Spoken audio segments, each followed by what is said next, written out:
Welcome to Season 2 of Longhorn Sports History at the Texas Legacy Support Network.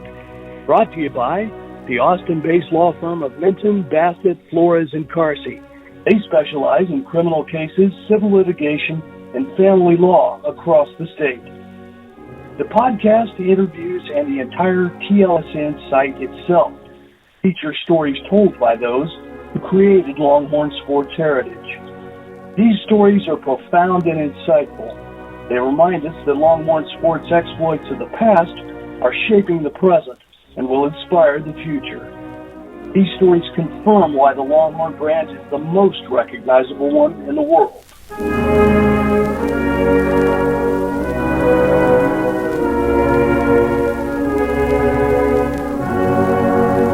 Hey everybody, welcome back. I'm your host, Chris Daly, and this time I am handing the microphone over to the professor, Larry Carlson, so he could interview his friend that he refers to as the most interesting man in the world. Yes, a famous Longhorn kicker, Billy Schott. Longhorn listeners, remember the old beer commercials about the most interesting man in the world? Well, that was a less handsome imposter who was impersonating the really most interesting man in the world. Former UT place kicker Billy Schott from back in the golden era of 1972 through 74. And Billy was a Reagan Raider in what was then Northeast Austin for state championships in football back in 67, 68, and 70. Then came a scholarship to the University of Texas. But Billy, you were part of the Longhorn football family basically as a kid. So let's start out on that and tell our listeners how that happened. Well, it absolutely from birth. The true story is whenever my dad was on the chain crew, he was a football official way back, and he was on the Texas chain crew. I was born on the Tuesday after the 1952 Texas-Oklahoma game, and back in those days they kept mom and the baby in the hospital. I think there were a couple of little complications or something, but we were supposed to get out on Friday, but I think the doctor must have had a tea time on Saturday, and that was the day Texas was hosting Arkansas, and it finally let us out. Dad couldn't be on the chain crew. He was a little miffed about that, but he picked us up, stopped at Dirty's down there on Guadalupe, got Mom a OT special and a chocolate malt, drove to the stadium, parked down. There used to be the groundskeeper's house used to be on the north end of the stadium property, Mr. Franklin. And Dad knew Mr. Franklin, parked the car. Mom went in and stayed with Mrs. Franklin during the game. And Dad bundled me up, took me into the stadium through the old north gate onto the black cinder track, and I saw my first Texas football game when I was about 5 days old. Hadn't even been home yet. Fond memories. I know you remember it well, Billy. Oh, I do. I do. It was a nice, bright, sunny day, and it was a beautiful thing. Plus, we kicked some hog butt that day. It was 44-7, so that was a good day.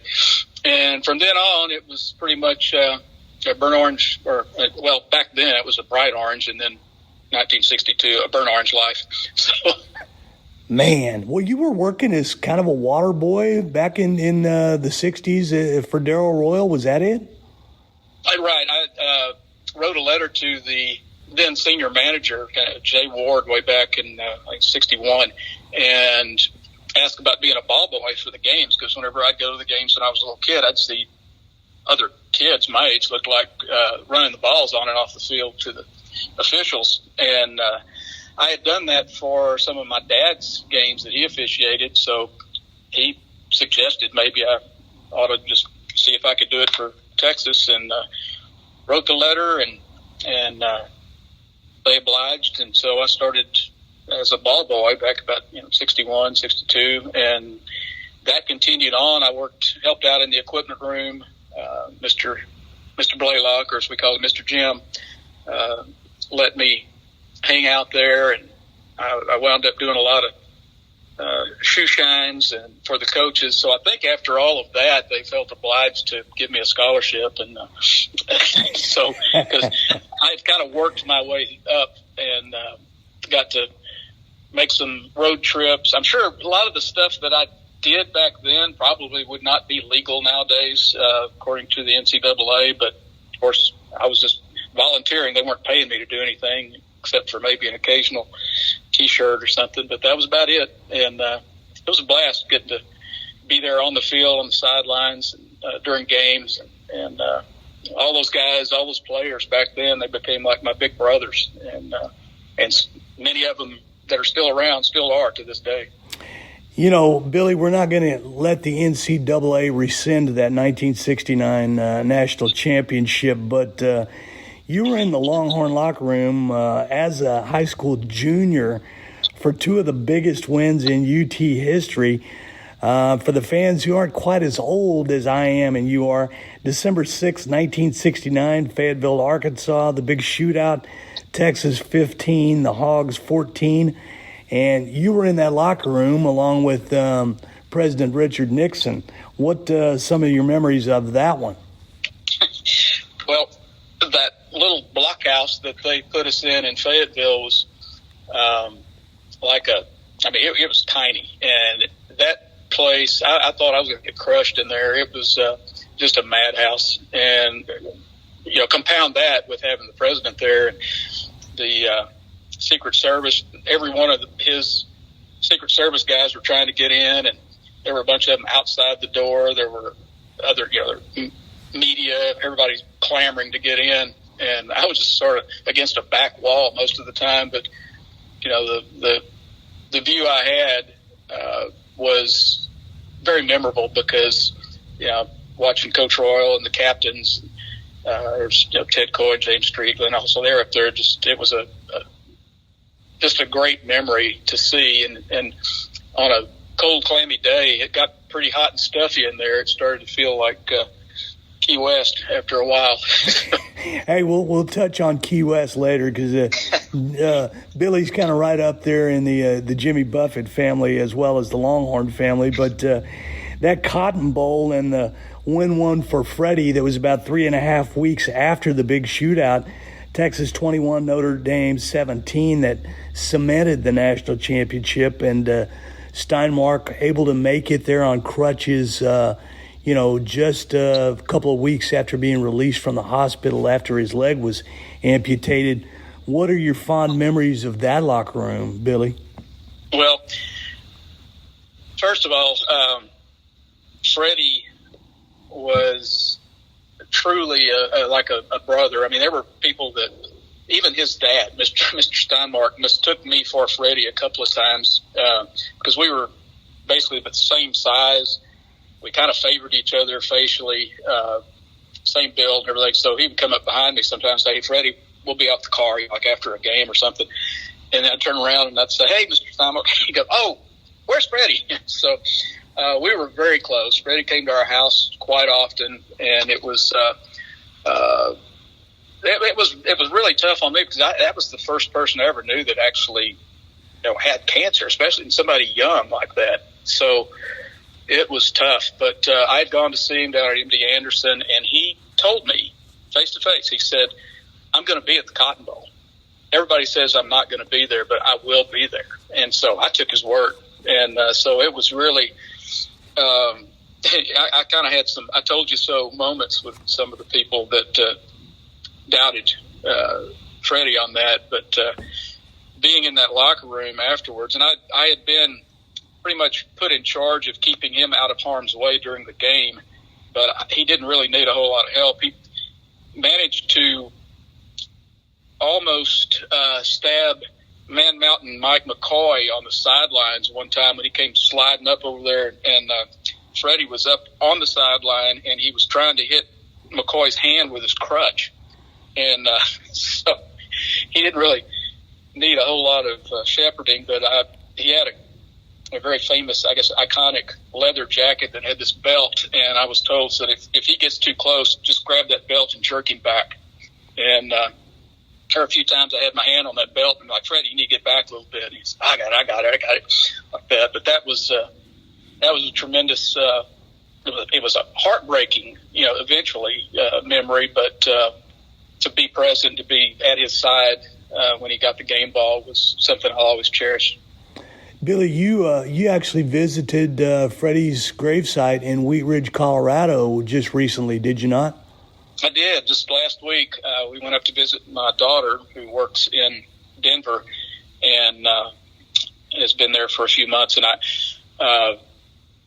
wife and I decided to go up and visit her. And I said, one of the things that has been on my bucket list for 50 years was to get up and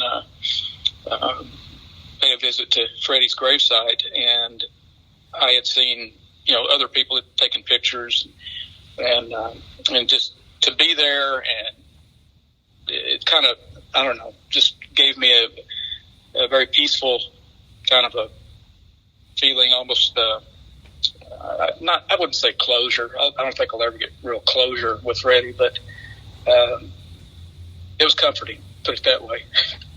Glad you got to visit, Billy. We'll talk more about Freddie and your role in the movie that honors him a little later in the show. You were at Texas starting in the fall of '71.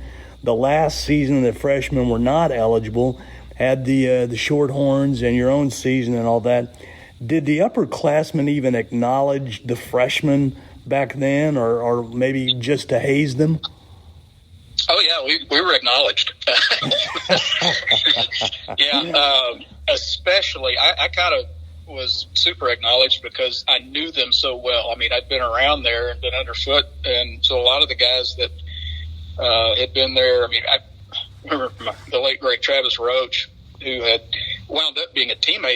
He had a red shirt because of a knee injury, so we wound up actually being teammates. He was supposed to be graduating a year ahead, but had a serious knee injury, and people like that, Jerry Sizemore and all of it, they, I wouldn't say they were really hard on me, but they would single me out a little more often. And then there were some guys that were a little more protective, and they'd get me out of things. But, singing for your supper and all, which has always been a kind of a tradition.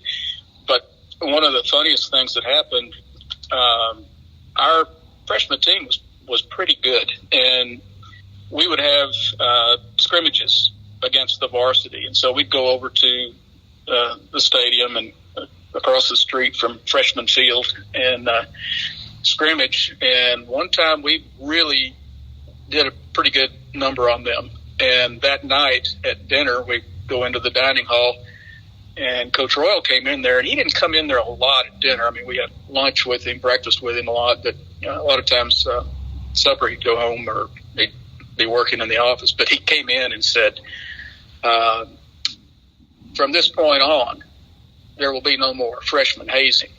If it happens, I hear about it, there will be consequences. And it was by virtue of our performance out there against the varsity that day. They were a little ticked off, but it also, I think it lit a fire under the varsity, and they really, the rest of the season, they played pretty well. But it was kind of, I guess, inspiration for them. Royal to the rescue for the freshmen. A lot of former Longhorns have told me that Coach Royal wasn't really close to them at all until they graduated. There was none of today's kind of touchy-feely, all this we are family type stuff that there is now. How would you characterize Coach Royal and his leadership back in the day? Well, he was, I guess, firm but fair is the best way I can sum it up. And having known him since he and Ms. Edith arrived when I was about 5 years old, I guess I had a little bit more insight, but I still treated him with, as much respect as I did my own dad. And you mentioned that he wasn't quite as attentive until people were almost done with their eligibility or whatever. But I remember going into his office one time, he actually invited me in, and after I was done playing, and I asked him if after my training camp adventures or misadventures, whatever, I said, if I get cut or whatever, can I come back and be a graduate assistant? And he said, yeah, come on over and talk about it. So I went into his office, and I'm looking around at all these just great photos of Coach Royal with dignitaries and Hollywood types and astronauts and presidents and everything. I'm just looking around and just, mesmerized by all these photos. And I said something about, this is the first time I've been in here, Coach. This is really neat. He looked at me and he said, well, that kind of hurts me, Billy. I mean, you've never come in here. And I said, well, Coach, to be honest, we've always tried to avoid having to come in here because it's kind of like what you used to say about throwing a pass. There's three things can happen, two of them are bad. And usually if you call somebody in here, it's all bad. I know Billy Dale has told me before about guys, ducking and sneaking around to get past the door when they'd have to go places back in the old Gregory gym where the coaches' offices were. And like you said, nobody wanted to pal around with Coach Royal. That just wasn't done back then. You played on Coach Royal's last two Southwest Conference championship teams that went to the Cotton Bowl after the 72 and 73 seasons and provided the winning margin in that Cotton Bowl win over Alabama when you were a sophomore. How much fun was that game, Billy? Well, that was a thrill. I mean, a genuine thrill. I look at it as one of, I guess, my favorite moments, other than, I guess, people always ask, what's your most memorable kick? And I always say it's whenever I put the first 3 points on Freddie's scoreboard, whenever it was dedicated to his memory, my very first varsity game. But that game was special to me because I had a kind of interesting relationship with Coach Bear Bryant.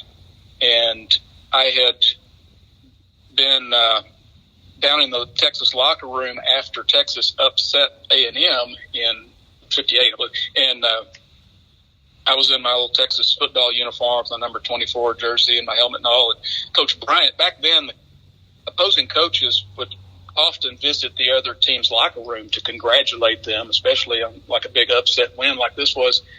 And Coach Bryant came in and kind of snatched me out of my dad's arms and talked to me. And I just remember that old gravelly voice, and he was saying, look here, son, we got to get you in some maroon and white, get you out of this orange and all this. So he handed me back to my dad, and then about 3 years later, Texas played Alabama in the Bluebonnet Bowl, and it was an upset tie. I mean, Texas had a kicker then that hadn't missed a bunch of field goals. It was 3-3 tie. Just make one, we win. And I think they were like a 3-touchdown favorite. Well, same thing. Coach Bryant comes in the locker room to talk to Coach Royal and the team, and he sees me again. Well, I'm a little bigger now, not actually in my dad's arms. I'm standing on the bench, and he grabbed me again and said, you still wearing that damn orange? Well, we got to get you out of that, get you in some crimson and all. So this goes on for a while. And then when we found out we were playing Alabama in the Cotton Bowl, we had a banquet before the game, and where both teams, they put a Bama player, Texas player, Bama player, Texas, around the tables, and it was great. Well, I saw Coach Bryant just by himself outside. He was smoking a cigarette outside of the Statler Hilton there in Dallas, and I started over to him, and teammates were going, Schott, where are you going? I said, I'm talking to Coach Bryant. He said, man, are you crazy? So I went over and started talking to him, and I refreshed his memory, and I said, Coach, I don't know if you remember this, but I refreshed the memory about the stories when I was little, and he actually recalled the jersey number I was wearing back then. And he wow. said, you wearing that number 24, weren't you? And I said, yes, sir, sure was. He goes, well, how's your daddy doing? I thought, oh, he's fine. And he said, well, fine man, young kid. So he said, well, hope we kick your ass tomorrow. And as it turned out, we win. I had a field goal, 2 extra points. We won by 4. He came in our locker room again, and he came looking for me. And I heard him come in. I hear, where's Schott? And he comes over to me and congratulates me. And he said, I knew we should have got you in the damn crimson a long time ago. So, yeah, that was a thrill. I'll never forget that. I should say that's a terrific one. And, I don't know how many Texas fans do or don't know that Coach Royal was unbeaten against Coach Bryant. And, my buddy Kirk Bowles, who you know well, told me that one of his last visits with Coach Royal a number of years back, Kirk had asked him about his rivalry and friendship with Bear. And Darryl said, the best thing was that he never beat me. And then he paused and he went, and he never will. So that's kind of what I was thinking about this whole Aggie thing until the SEC stuff came up. I was like, we'll just leave it in Justin Tucker's foot and leave it at that. There's going to be generations of Aggies that never beat the Horns, and maybe they still won't if Texas can get the ship straight before the SEC days. But onward, Billy. I never lost to the Aggies. I know you didn't. Look, we're going to talk about that. A lot of highlights and victories for you and the Horns in those 3 varsity seasons, 3 big bowl games, 3 butt whippings over the Aggies, but the Horns couldn't beat Barry Switzer's Bandits. Those cheating and spying charges were later proven and even admitted to by some OU coaches. You wrote a great article on the Texas OU tunnel experience some years back, Billy, and I remember when you first sent it to me and we visited and talked about it. What stands out to you? And that's a well-known article out there that's in the internet world and all that. But what still stands out to you about that experience of playing Oklahoma and the tunnel and the ramp in spite of the losses? And that last one was an absolute heartbreaker. Yeah, not being able to beat the Sooners it's always been something, as Coach Rowe would say, kind of stuck in my craw. But just that game, there's absolutely nothing like that game. I've been fortunate enough to be able to go to it since I was 3 years old. And my birthday sometimes it's fallen on game day. And my dad started taking me to the game when I was 3 and just kept going and have been there for, various capacities. Recently, I've been fortunate enough, I worked for the Big 12 Conference as a TV timeout coordinator, and I've been able to do that for that game.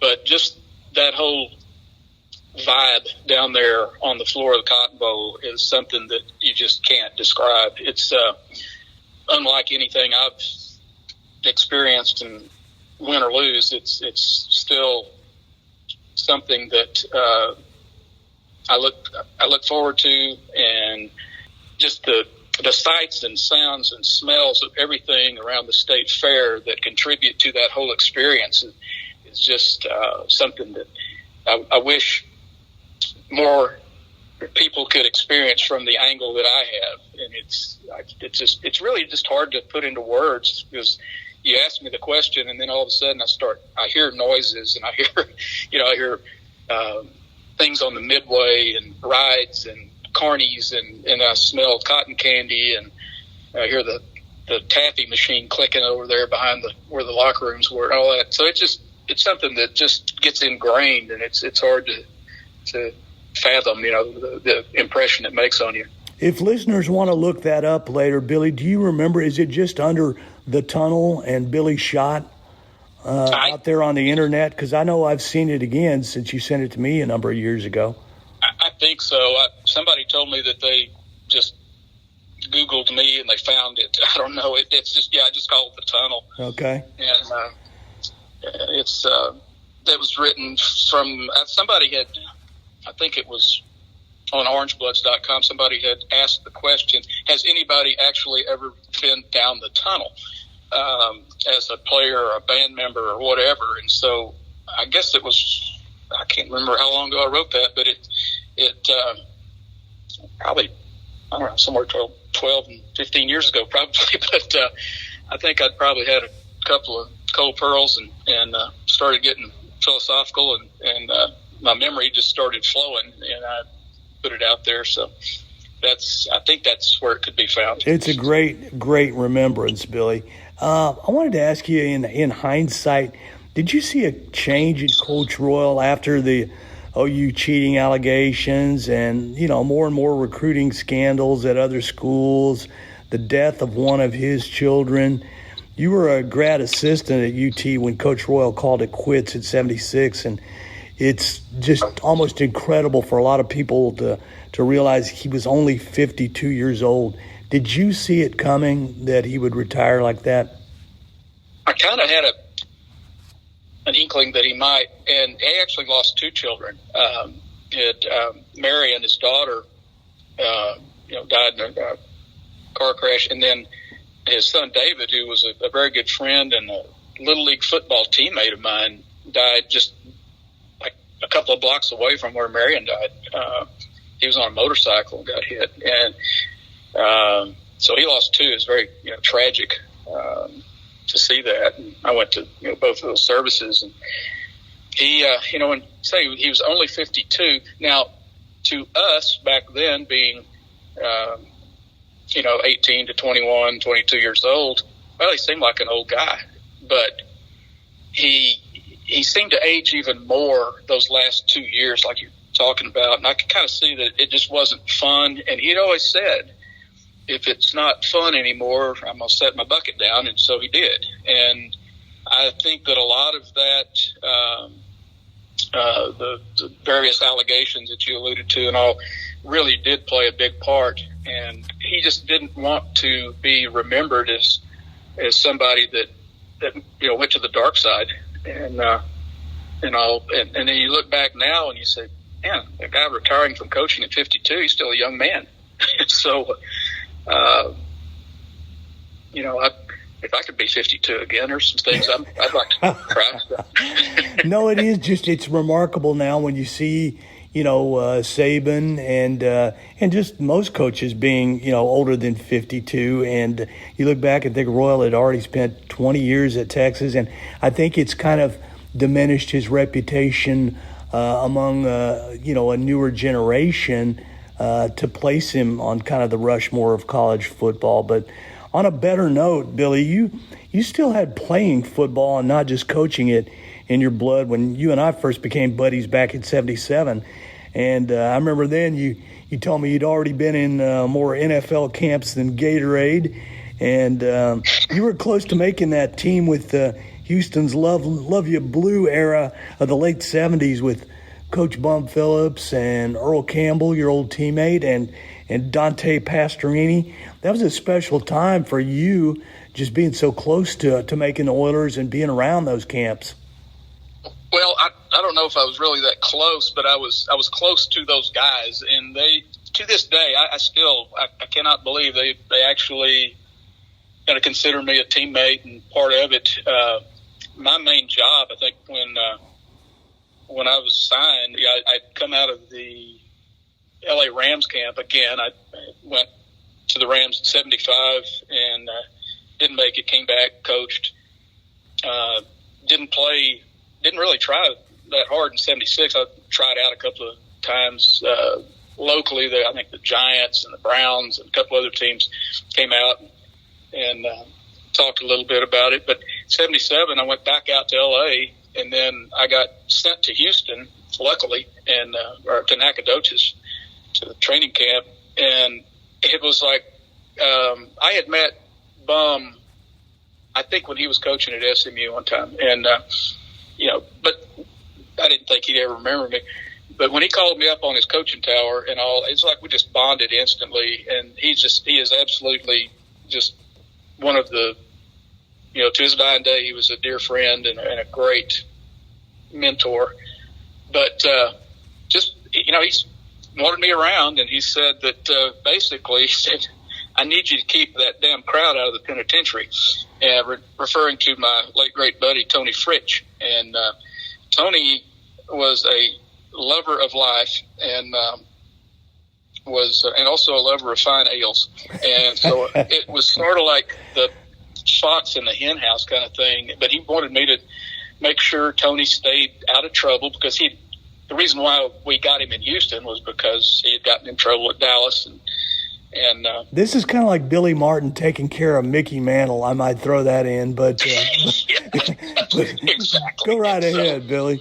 Yeah, so we So Tony and I became fast friends, and we just there were so many stories. A lot of them I can't really say if this is a family show, but there were some great Tony Fritz stories. And he spoke of himself in third person a lot. And Tony played world class soccer, and Tony a hero in Austria, and just on and on. And he would tell these stories about playing for Landry, and also being a part of that Love You Blue era was just awesome. And my locker, I was number 3, like I was at Texas, and so my locker was right next to Pastorini's. And Dante would come in, and he always had some sage advice for me. And he was going through some rough times back then, and off the field. But he was to this day, I mean, we're still good buddies, and he's somebody I can just pick up the phone and call and say, hey, how you doing? Or we stay in touch via Facebook, things like that. But he's special. And all of those guys were so close. It was a fraternity like I had not seen with the NFL, as far as how everybody stayed together and just still loved Bum till the end. And it just continues. I mean, there's still so much love and admiration for Bum and for each other. It's great. Got to mention that a friend of mine, Jackson Michael, has a great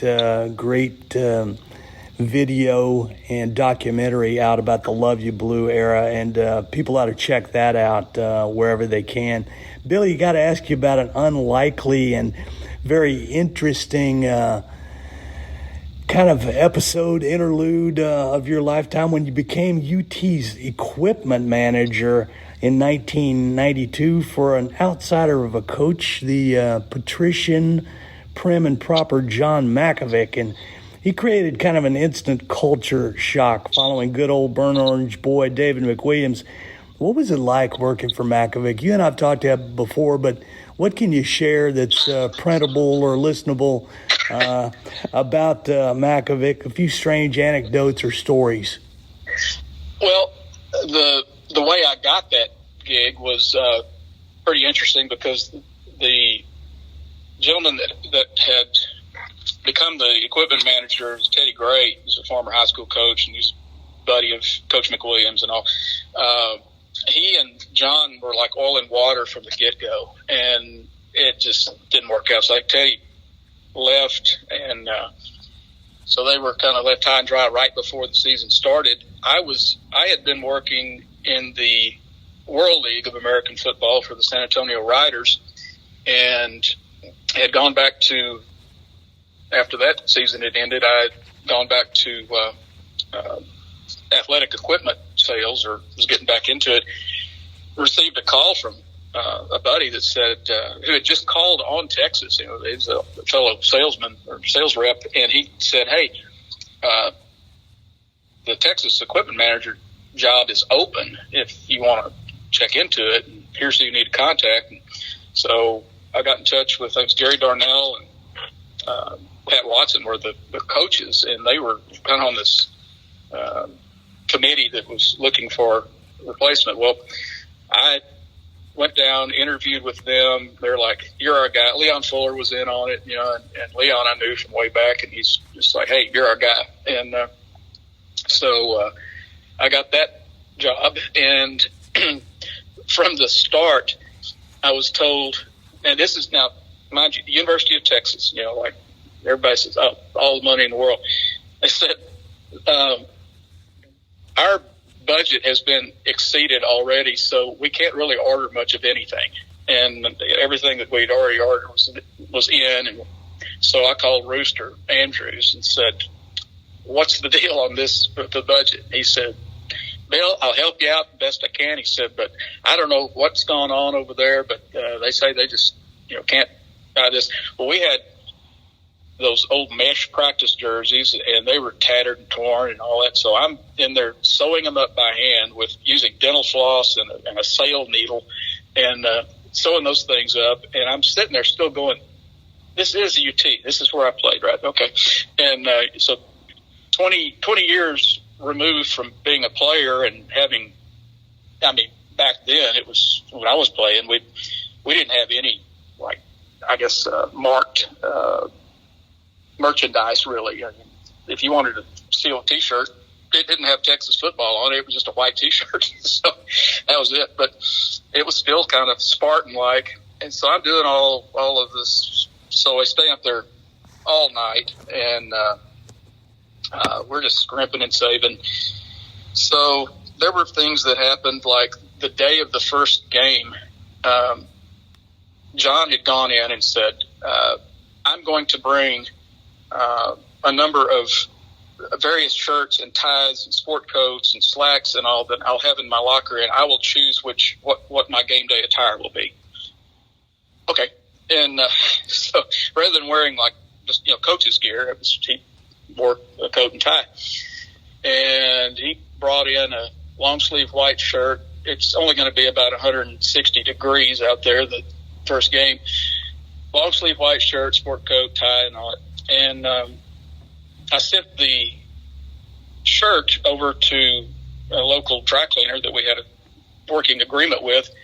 It comes back. It's nicely starched on the hanger and everything. Well, right before we're getting ready to go out, he comes into the equipment room, shows me the right sleeve, and there is a minuscule little wrinkle, fold, from the dry cleaner. And he says, "This is unacceptable. I can't go out there on national TV wearing wrinkled clothing." And I said, "I thought you were going to wear a sport coat." And he says, "During the course of the game, I may choose to remove the sport jacket if I so choose." I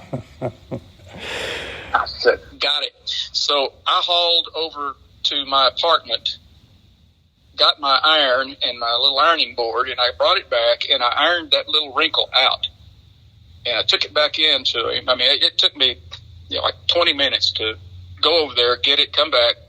And I took it back into him, and I said, "Coach, is this okay? Or you want another different shirt or something?" He said, "No, this will suffice for today." And that was it. And so from that point on, I don't know who started or let the story out, but from then on, every time we'd go to a game, the other equipment managers and student managers from the other teams were going, "Do you have your ironing board with you?" Yeah, I do, as a matter of fact. So we traveled, the equipment truck, we had an ironing board for John's clothing. And so that was kind of interesting. Wow. That, and then there was another time the phone rang in the equipment room, and I had just come down from lunch, and I hadn't even gotten dressed for practice yet, and I was just, trying to get a bunch of things caught up. The phone rings, and I answer in the coach's locker room, and it's R.C. Slocum, and he wants to talk to John. And I said, "Well, Coach, he's out on the field. Let me go get him, see if he can come back in here." And he said, I really need to talk to him. And he said, "Butch Hadnot's here, and he wants to talk about transferring or something." So I went out on the field. I found John, and I said, "Coach, Coach Slocum is on the phone in your locker room, and he needs to talk to you something about Butch." And he looks down at my feet. I was wearing these really comfortable old Reebok football shoes that I'd had for a while, and I hadn't put on, and we were switching over to Nike at the time. And he just looks at my shoes, and he goes, "What manner of footwear do you have on?" And I said, "I'm sorry, Coach, I hadn't had time to change yet." He said, "Well, you'd think being the equipment manager of the University of Texas that you would wear the proper footwear that we are supposed to be wearing." And I said, I'll change shoes, but Coach Slocum's on the phone." Okay.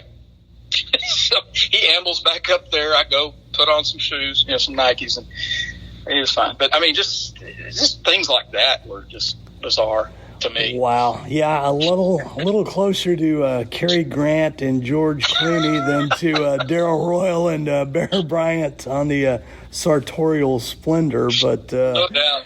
Wow, he had some success in Texas, so we'll give him that. A couple of the last Southwest Conference championship, the first Big 12 championship. But moving right along, one of the many things that the most interesting man in the world, Billy Schott, has done was serve as kind of a technical advisor for Kyle Chandler's great TV series Friday Night Lights, and for the Freddie Steinmark movie called My All-American. Tell us a little bit about that, Billy.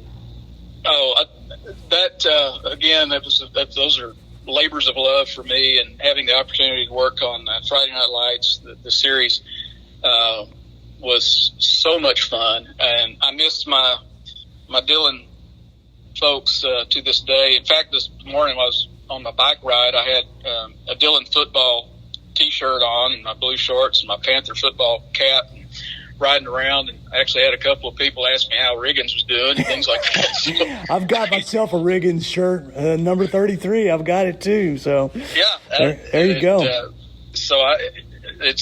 There's still some people out there, but that was much fun. And then so I worked in the equipment area there, as far as helping with the uniforms and all the visiting, some of our fictitious teams. We went around and we were able to get through our buddy Tim Crowley that worked on the show. He played Coach Crowley, but he and I worked together in there.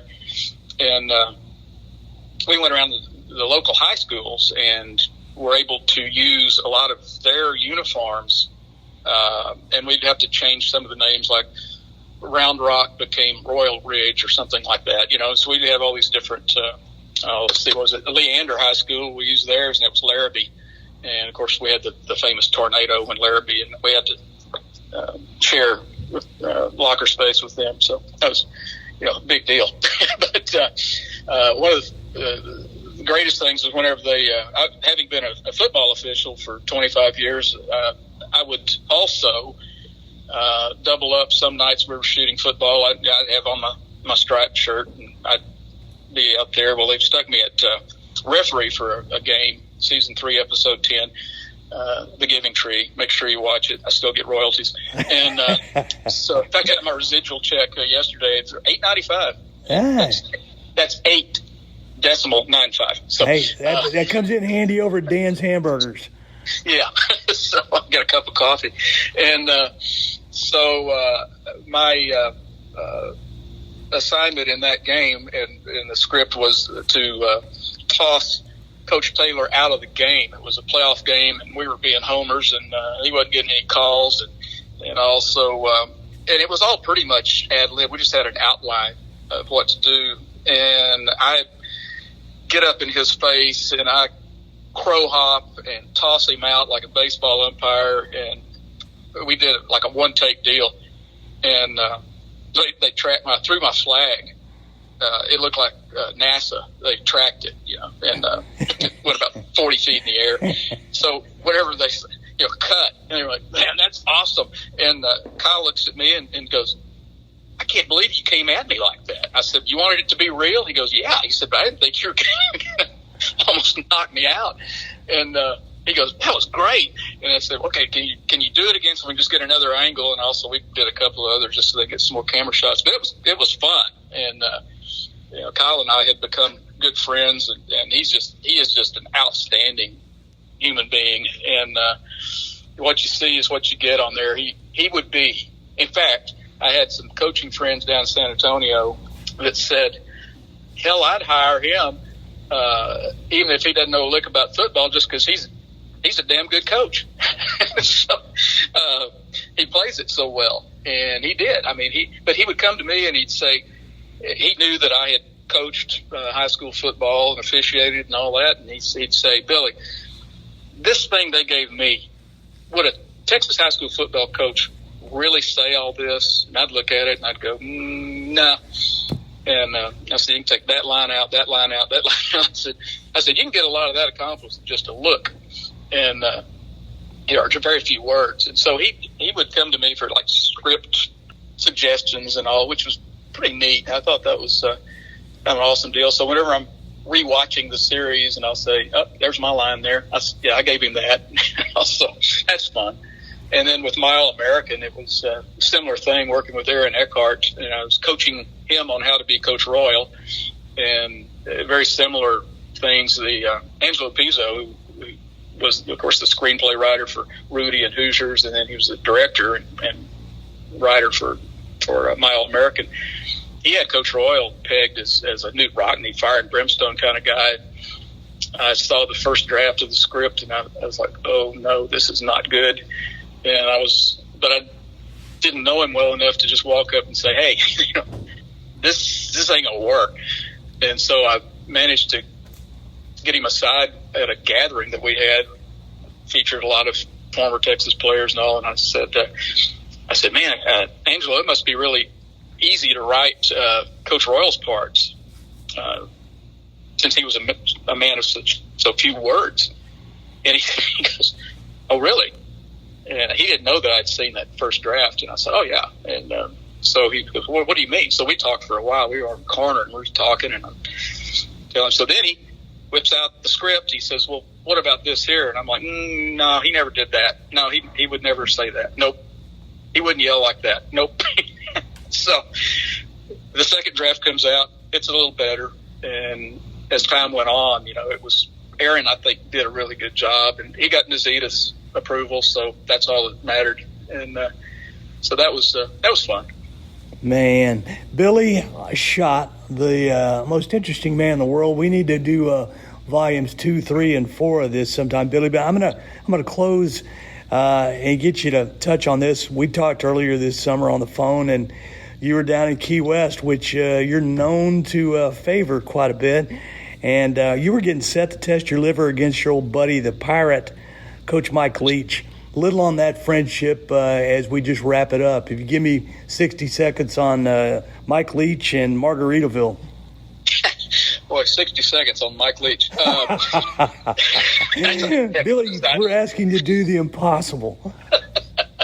Well, as Mike would say, and the other thing, when I met Mike actually when I was officiating, and he was an assistant coach at Iowa Wesleyan, and he had me laughing the entire game. And it wasn't because he wasn't ragging on us; he was ragging on his own players. And this went on and on, and so we have just crossed paths several times. Well, the first time I saw him down in Key West, I was on my bicycle, and I saw him. He was over on a corner. He was looking at some furniture, and I just went over and said, "Hey, Cindy, that's Coach Leach." And so I whipped around over, and I said, "Hey, Coach, how you doing?" Introduced myself. I said, I don't know if you remember this, but we first met when you were coaching at Iowa Wesleyan." And he goes, I said, I was the side judge in a couple of games that season. He oh yeah, I remember you. Yeah, you were like the only guy that ever listened to me. And I said, and I laughed at your jokes. He goes, well, they weren't jokes because some of our guys sucked. I mean, they were really bad. They really sucked. And so we just hit it off. And he and his wife Sharon have a house down there in Key West. Cindy and I go down there every summer, and every summer we get together with Mike and Sharon, and we just have a blast. He is absolutely unique. Rarely do we talk a lot of football. We talk music, movies, books, you name it, off the football charts. It's just, he is, now you talk about the most interesting man in the world. I don't hold a candle to Mike Leach. That's a close race, Billy. I mean, you haven't yet written a book on Geronimo that I'm aware of, but nor has Coach Leach written about the tunnel, so we'll call it a draw right now. He hasn't been there. That's what I'm talking about. Our guest today, the legendary Billy Schott, great place kicker and wide receiver. Got to put that in there. For the University of Texas, 1972 through 74. Billy, thanks for being with us, and let's get ready for a great season, buddy. My pleasure, and hook 'em. All right, adios.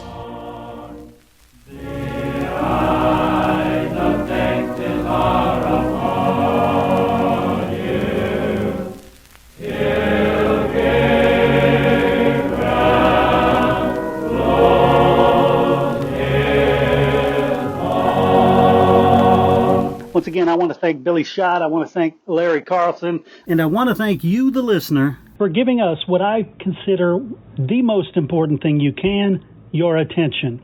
Please go out and share the stories of these great athletes and the University of Texas Athletics program. For the Texas Legacy Support Network show, I'm Chris Daly, reminding you to keep reaching for the stars and don't stop till you get there.